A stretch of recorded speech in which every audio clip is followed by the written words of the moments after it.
ბათუმის საკრებულოს თავმჯდომარე ირაკლი ჩავლეიშვილი და მერის მოვალეობის შემსრულებელი გია ერმაკოვი დღეს დიდი ბრიტანეთის საელჩოს სამხედრო ატაშეს და ომში გარდაცვლილთა საფლავების თანამეგობრობის კომისიის გენერალურ დირექტორს შეხვდნენ.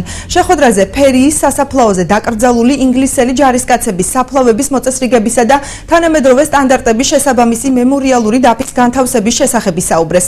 ბათუმში სულ 65 ინგლისელი ჯარისკაცის საფლავია. საფლავების რეაბილიტაციას ბათუმის მერია და ინგლისის საელჩო ერთობლივად განახორციელებენ. ვიზიტის ფარგლებში სტუმრებმა ბარბარეს ეკლესიასთან მდებარე სკვერიც მოინახულეს, რომელსაც რამდენიმე თვის წინ საკრებულომ ლონდონის სკვერის სახელი მიანიჭა. პირველ და მეორე მსოფლიო ომში დაღუპულთა საფლავები 153 ქვეყანაში არსებობს, მათ შორისაა საქართველო. სამწუხაროდ ბათუმში საფლავების შესაბამისად არ არის მოვლილი.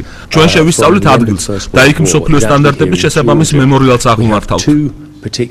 მე 2 წლის განმავლობაში ინტენსიური მიმოწერა მქონდა ინგლისის საელჩოსთან, დავადგინე ამ სასაფლაოს ადგილი და გვარებიც მოვიპოვეთ. ეხლა გადავიდეთ ახალ ფაზაში, როდესაც ჩამოვიდა ამ მემორიალის გენერალური დირექტორი და მოლაპარაკებები გვაქვს, როგორ უგდავოთ მათ სახელი, ჩვენთვისაც საინტერესოა, იმიტომ რომ ესეც ჩვენი ისტორიის ნაწილი არის.